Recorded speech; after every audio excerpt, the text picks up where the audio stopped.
అఖిలాండకోటి బ్రహ్మాండ నాయకుడు కొలువైన తిరుమల పుణ్యక్షేత్రంలో శ్రీ వెంకటేశ్వర స్వామి వారి వార్షిక బ్రహ్మోత్సవాల శోభ మొదలైంది. అక్టోబర్ 4వ తేదీ నుంచి 12వ తేదీ వరకు 9 రోజుల పాటు అంగరంగ వైభవంగా ఈ వేడుకలు జరగబోతున్నాయి.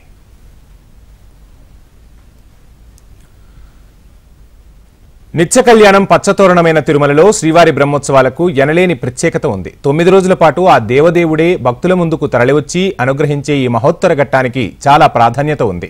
ప్రతి సంవత్సరం సౌరమానం ప్రకారం కన్యామాసంలో, చంద్రమానం ప్రకారం ఆశ్వీజ మాసంలో వచ్చే శ్రవణ నక్షత్రం రోజున ముగిసే విధంగా 9 రోజుల పాటు బ్రహ్మోత్సవాలను వైభవంగా నిర్వహిస్తోంది తిరుమల తిరుపతి దేవస్థానం.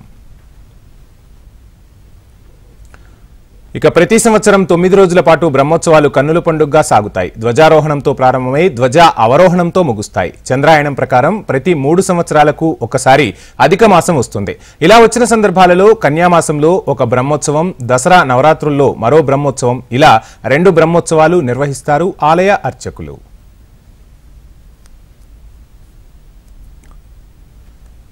ఇక బ్రహ్మోత్సవాలకు ప్రారంభ సూచికగా అక్టోబర్ నెల 3వ తేదీ అంకురార్పణ అనే తొలిఘట్టంతో ఉత్సవాలు లాంఛనంగా ప్రారంభమవుతాయి. అనంతరం 4వ తేదీ సాయంత్రం ధ్వజారోహణం అనే కార్యక్రమం తర్వాత వాహన సేవలు మొదలవుతాయి.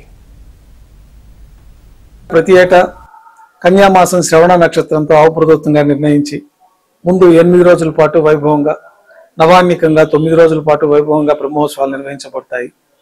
సాక్షాత్తు చతుర్ముఖ బ్రహ్మదేవుల వారే ఈ బ్రహ్మోత్సవాన్ని నిర్వహించారని మనకి పురాణాల ద్వారా తెలుస్తూ ఉన్నది. ఈ బ్రహ్మోత్సవాలు అందుకు ప్రతీకగా ప్రతిరోజు బ్రహ్మరథం పైన నిరాకారంగా ఉత్సవాల్లో బ్రహ్మదేవుల వారు ఈ ఉత్సవాలను పర్యవేక్షిస్తూ సకల దేవతలు తిరుమల క్షేత్రానికి వించేసి స్వామివారి బ్రహ్మోత్సవాల్లో పాల్గొంటారని ఈ బ్రహ్మోత్సవాలకు అత్యంత విశిష్ట కలిగింది.